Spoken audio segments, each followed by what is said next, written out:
Mr. President.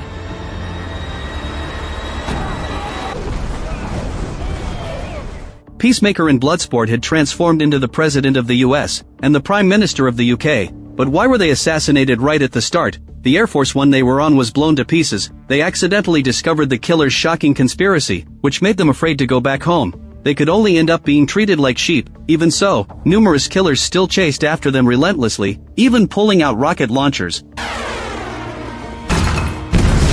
What exactly was the reason for the killers to attack the heads of two major countries? A small town in Spain was holding its annual food carnival, a super large-scale tomato fight. Easily, several tons of tomato sauce were made. Reporter Noel was live broadcasting on the scene, but after saying just a few words, she cut the camera back to the studio. Her lackey thought she acted quite realistically, and teased that she finally got to enjoy being a reporter. Besides Noel and agents from Britain's MI6, there were also people from the US CIA here. They had joined forces this time to capture a high-value target, Russian arms dealer Victor. But there were 3 suspected targets, and it was impossible to tell which one was the real one for the time being. In their desperation, the MI6 agents saw a strange reflection point.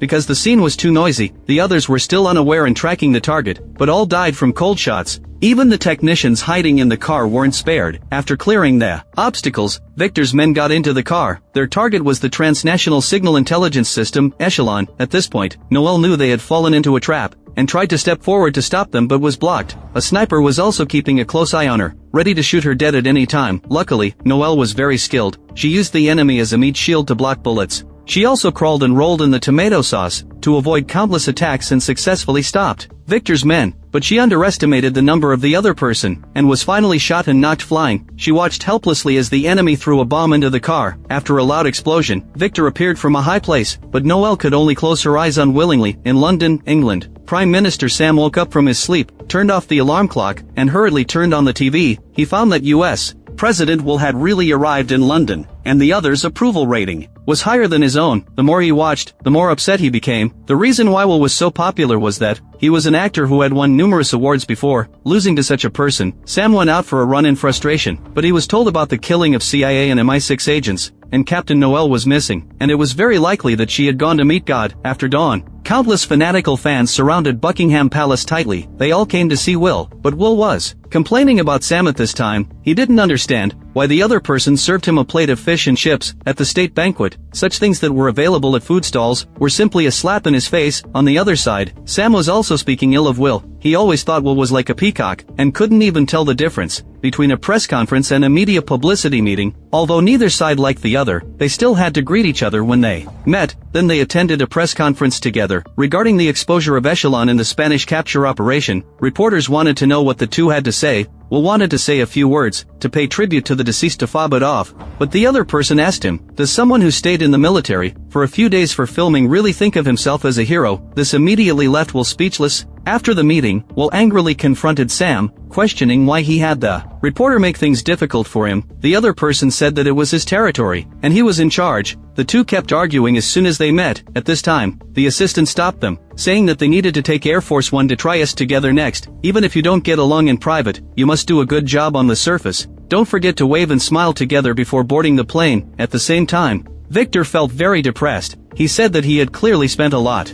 of money to hire the top sniper. Why did he miss and kill the most important person in the whole operation? Everyone was so scared that they didn't dare to breathe, but instead of shooting the sniper, Victor poured tea. When it was the sniper's turn, he suddenly smashed the tea on his head, and cruelly poured the boiling water into his mouth. On the other side, Sam and Will had already boarded Air Force One, but they started arguing again as soon as they got on board. Pretending had been too tiring just now, and now the two who disliked each other could finally let their true nature show. After some time, a waiter came to the radio control room with food, saying he was going to give everyone extra meals, but as soon as he finished speaking, he quickly took down everyone. Then he turned off the radar and implanted a virus into the system. At this time, the quarrel between Will and the other had reached a fever pitch. Will kept harping on the embarrassment of the fish and chips incident, and also accused the other person of using the political resources of the Cambridge elite group. Sam was very angry when he heard this, shouting that he had climbed up from the grassroots. At that time, he worked 3 jobs to get into Cambridge, then joined the army, and actively took part in community organization work. He got to his current position through hard work, not by being a movie star with a pretty face. He also mocked Will for being an underwear model before taking a shortcut by selling his looks. The argument was getting fierce, when Will suddenly noticed a transport plane outside the window, opening its cabin door and showing weapons. What's worse, all communications on Air Force One were cut off, and they had to fight back with machine guns. In the heat of the battle, the earlier killer had already found them, and wanted to kill Will and the other immediately. Luckily, the agent arrived in time, kicked the killer away, and told Will and Sam to hide. At this time, the enemy's drone hit the right wing of Air Force One. Will and the other hurried to escape, but another drone came and hit the cabin where they were. The scene was instantly ablaze with chaos. Luckily, the captain stabilized the plane in time. Will and the others were going to look for parachutes, but when they looked up, they were dumbfounded. Air Force One fought back with all its might. Then Air Force One collided head-on with a loitering missile. The enemy troops left after, confirming that they couldn't survive. At this time, the killer on Air Force One found the parachute packs, took one for himself, and then set a fire. When Sam and the others arrived, only 2 usable ones were left, so the agent gave them to the 2 national leaders without hesitation. He said that the landing site should be in Belarusian airspace. Remember to go to the safe house in Poland at that time. After giving the instructions, he pushed the 2 out. Sam had been a soldier before, and was skilled at controlling the parachute, but Will had used a double for such dangerous scenes, and he accidentally got caught on a tree branch. Not long after, news of the 2's deaths was reported. It's unexpected that such a sad event happened at the celebration of the North Atlantic Alliance. It's impossible to have no one in charge, so after the vice president arrived in Trieste, he declared that he would take office as acting president. On the other side, Will woke up from a coma. Sam said that there must be a mole among their people, which made him so embarrassed. Then he told Will that it was still 24 kilometers to Poland, and they could arrive tomorrow if they moved fast, but Will wanted to wait for rescue on the spot. Sam told him not to be naive. The Belarusians would control the crash site. During this period, no aircraft would be allowed to enter the country's airspace. No one would come to the enemy's territory to pick up corpses. The news of their deaths might have spread all over the world. By now, Will had nothing to say but took out his mobile phone to report safety to his family. Sam quickly shouted at him to put it down, saying that the murderer must have monitored their mobile phones. The other person didn't take it seriously. Sam was simply driven mad with anger. He shouted that if they were caught, they would be blackmailed as chips if they were lucky, or beheaded in public if they were unlucky. Will actually had no way to refute. In order to get down quickly, he had to brazenly ask the other person to give him a hand. Sam said he would do it when he counted to 3. At the same time, because the vice president took office temporarily, according to the tradition of previous years, when a new president took office, the echelon system needed to be updated. It's just that they didn't know that the killer had implanted a virus in the system. Now updating and restarting just activated the virus. Victor easily gained control of echelon. At this time, Will and the other found that there were no survivors in the plane wreckage, so they walked towards the nearby village. When they saw a car ahead, they immediately realized that they didn't have to walk. Although there was no key, Will learned a skill when he was a child, and he could steal a car without a key. But the sound of the broken car starting was really too loud, and the young men around noticed something wrong, and all gathered around. Sam thought they should run away quickly, but Will thought that people all over the world knew him. Maybe some of them were his fans, so he stepped forward to identify himself, but they looked at him like he was a fool, and then suddenly punched him. Will fought back with the shoddy skills he learned during filming, and unexpectedly knocked out 2 of the other's front teeth. Sam had served in the army before, and was good at martial arts. At first, the 2 beat their opponents badly, but the turning point came when the opponents got their weapons. In the nick of time, a woman suddenly fired a shot into the air. She also shouted for the young men to go back to their own homes and find their own mothers. Then she asked Sam if he was American. Afraid of being beaten, Sam lied that they were from Canada and wanted to go to Poland. The woman said that she was going there just in time, and could give them a ride. Then the 2 got on the sheep cart, going from Air Force One to being treated like sheep. At this time, the 2 stopped scolding each other. Will said his reason for wanting to be a national leader. He said that he didn't travel abroad until he was 28, and found that people in other countries were also very nice, but the world was fragmented. He wanted to use his celebrity influence to change this situation, even if it was only a little. Just then, the woman in the cab patted the rear window. Sam and the other quickly hid, because they had no cross-border documents at all. Soon the soldiers got on the cart to check. Will was so scared that he didn't move, and even began to doubt life. In the nick of time, the woman asked the soldiers if they wanted to make a deal. Went up on the mountain. Hitchhiking was really fast. The journey that was supposed to take more than a day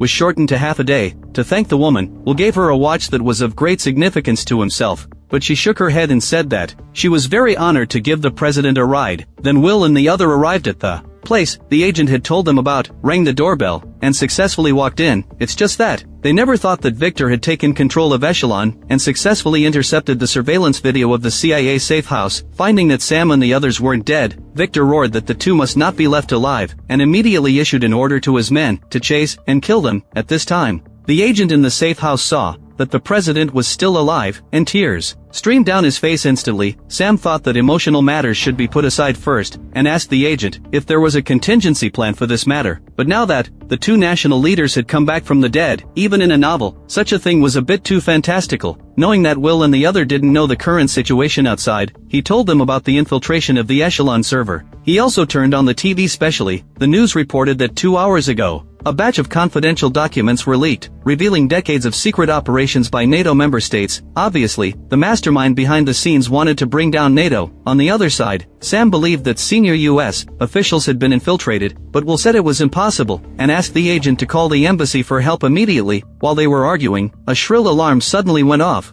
Checking the surveillance, they found that a large group of killers had arrived. Anyway, the agent was very calm, saying that the reason why this place was called a safe house was that there were definitely enough weapons. Then he got fully armed. He said that if anything happened to him, he would cover Will and the other to escape from another exit. After saying that, he picked up the monitor. Sam quickly helped pull the wires. At this time, the killers installed multiple C4 bombs on the wall, took their shields, and detonated the bombs, but the agent had also installed bombs in advance. The killers were caught off guard, the agent, but looked calm. With the external monitor in his hand, he shot one by one through the wall, feeling quite pleased. Will, seeing this scene, was very proud. But this agent couldn't take a compliment. He had only been showing off for a short time. When the female killer noticed the surveillance, and immediately shot and shattered the camera, the agent had to take a shortcut quickly.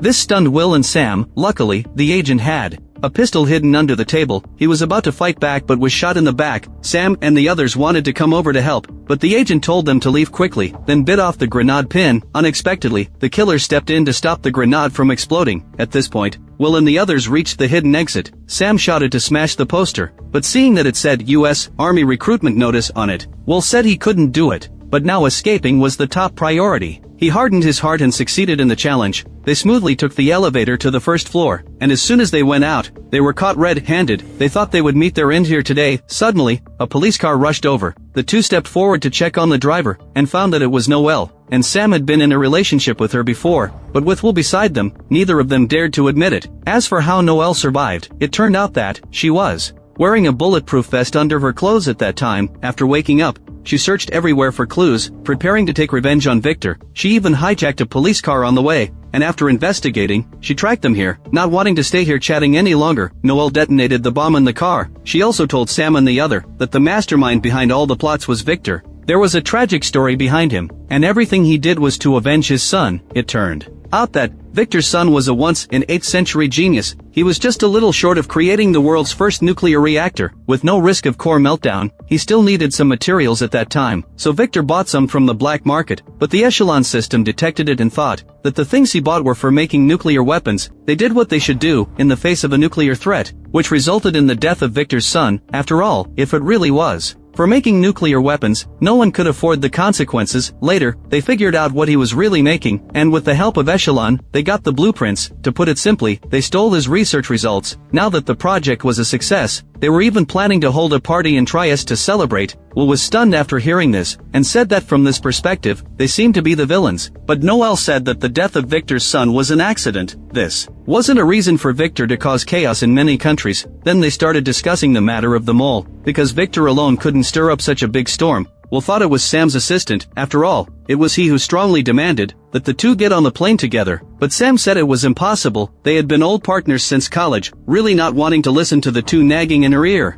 Noel said that they had to find a way to get to Trieste alive to attend the NATO summit, so they sneaked onto a train bound for Italy without buying tickets. The Echelon system captured this incident, but John, who was in charge of monitoring, didn't want to report it. He really didn't want to work for the ruthless Victor anymore. The next day, Sam woke up from his sleep. Seeing that Will was still asleep, he tried to win Noel back but failed, and Will overheard the whole thing. He asked the other person what caused him to lose his beloved. Sam didn't want to say it at first, but he couldn't stand while keeping asking. He finally admitted that he ran for prime minister to build a better world and grow old together with his beloved, but he disappeared for a while during the election. Noel couldn't find him anywhere and was driven crazy, and then they broke up. Just after explaining, suddenly the killers broke into the door. Sam, who was empty-handed, quickly said he wanted to talk, but John suddenly turned against them and attacked his accomplices. And the accomplice who wasn't completely dead shot him again. Sam asked John what he was going to do. The other person said that he had wanted to spend his later years in peace, but was found by Victor and forced to do things he hated. He didn't want to continue doing evil, so he said there really was a mole in the government.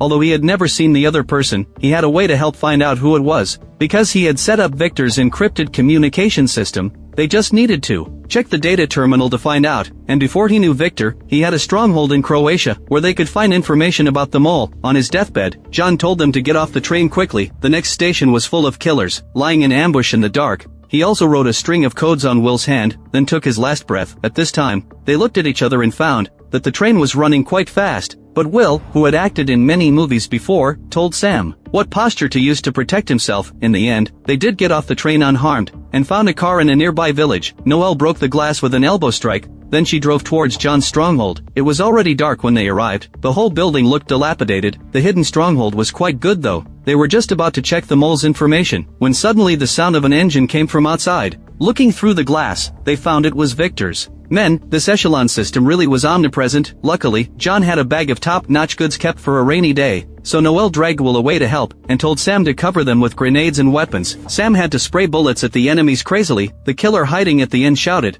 that he was shot and needed treatment. Wondering why such a person became a killer, the leader immediately shot him dead, and unexpectedly damaged Sam's gun while speaking. Sam was going to use a grenade, but accidentally pulled out a smoke bomb. He also threw it into the weapon bag by accident. He hurriedly rummaged through it for a grenade, and accidentally pulled out the grenade pin. At this point, he had to throw the whole weapon bag downstairs. After the violent explosion, they thought most of the enemies were dead, but the fact was that there were still many killers left. Now Sam could only wait for death. Suddenly, the killers received a message to retreat, so they withdrew from the building without hesitation. On the other side, Noel found that the mole was actually Sam and Will's assistant. Just as they were thinking of leaving quickly, two huge claws suddenly inserted into the stronghold cabin. Before they could react, the helicopter outside was ready to kill them all. Unluckily, the violent shaking caused the door to close automatically. Will and the other were directly locked inside. Outside, Sam picked up a fire axe and chopped crazily at the steel cable. He finally cut one off and opened the stuck door, but he could only watch helplessly as the helicopter dragged the whole stronghold away.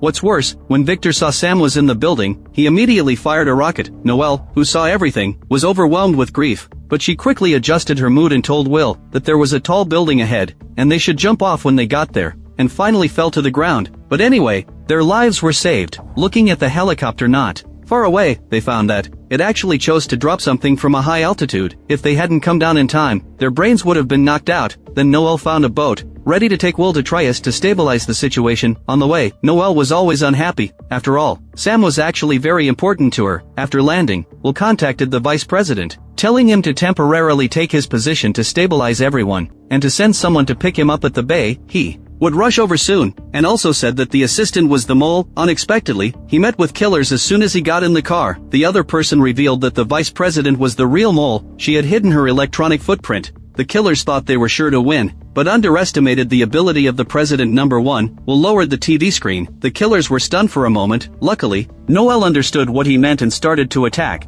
Will successfully got the pistol. He wanted to shoot the killer, but the impact accidentally killed the driver, so Will quickly got over to take control of the steering wheel. At this time, other killers chased after them. It seemed that one strike would end everything. Suddenly, a fire engine crashed into the killer's car and wrecked it. Unexpectedly, it was Sam who came to the rescue. He was actually still alive, but before he could be proud for a few seconds, other killers fired multiple grenades at the fire engine. Seeing that the car was about to be wrecked, Sam made a desperate leap and got to the president. The first thing Will said when he saw him was, "How are you still alive?" It turned out that Victor had fired a shell at him. He ran so hard that the soles of his shoes were almost worn out, and escaped with the help of the rope left by the killers. Later, when fire engines came to put out the fire, he stole one and rushed over here. And the bulletproof performance of President 1 was really amazing. The killer shot for a long time and only left a few dents, but Will had bad luck. He was stabbed in the calf by a killer, but this also gave Noel a chance. She kicked the man flying with one foot. He thought Noel would take care of the knife in his leg first, but she ran to show affection with Sam. Judging from this, they had made up. When Will pulled out the knife from his leg, he collapsed weakly on the seat, but accidentally lowered the glass. Seeing that the person next to him had set up a rocket launcher, he frantically raised the glass. Luckily, they had a close call and saved their 3 lives. At this time, Will finally remembered that President 1 had other functions, such as viewing satellite maps and releasing smoke. The combination of the 2 functions successfully made the car behind roll over, but this trick only worked on the car closely following behind. Noel asked if there were any other functions. Will said there was also a refrigerator. The other person thought she was going to use snacks to stuff the enemies to death, but the refrigerator was full of backup blood. Will immediately threw it at the rear windshield of the car behind. The rear car, whose vision was blocked, instantly lost control, crashed and exploded. The killer leader, seeing his beloved woman dead, went completely crazy, picked up the rocket launcher and hit President 1, but Will and the other 2 were fine at all. At this time, the NATO summit had already begun. Representatives from various countries all said they would withdraw from the alliance. The vice president looked very depressed, but her heart was already filled with joy. She was just about to say that the US would also withdraw, when suddenly Will and the other rushed in and told everyone to calm down. When the vice president saw that Will was still alive, she completely showed her true colors. She angrily scolded him for being a grandstanding actor who wasn't worthy of being president at all. Moreover, the US didn't need allies at all, let alone a false alliance. As soon as she finished speaking, Victor shot her in the head and ordered to kill everyone present. Many people couldn't dodge and died under the random gunfire. Victor was originally confident of success, but Noel came to him with a gun. Seeing that the situation was bad, Victor prepared to evacuate by helicopter. The other person made a big jump and threw him to the ground. Then Victor was pressed to the ground and severely beaten, but suddenly the killer leader rushed over to save him. Noel had no choice but to grapple with him. She also told Sam and Will to hurry to chase Victor. Other killers appeared on the way to block them. In every possible way, Sam took down many enemies, and then he and Will suppressed with firepower and chased Victor. After forcing him into a room, they thought Victor would surrender without a fight when he ran out of bullets, but he actually found a harpoon. Will and Sam immediately wisely threw away their weapons. They watched helplessly as Victor ran towards the helicopter. They knew that if they let him go this time, it would be difficult to catch him again. So Sam talked about Will's movies and admitted that he had actually watched them all. He hoped to imitate the end of the movie, where he sacrificed himself to save his brother. As they spoke, the 2 ran in different directions. One was responsible for taking the shot, and the other picked up the sculpture next to him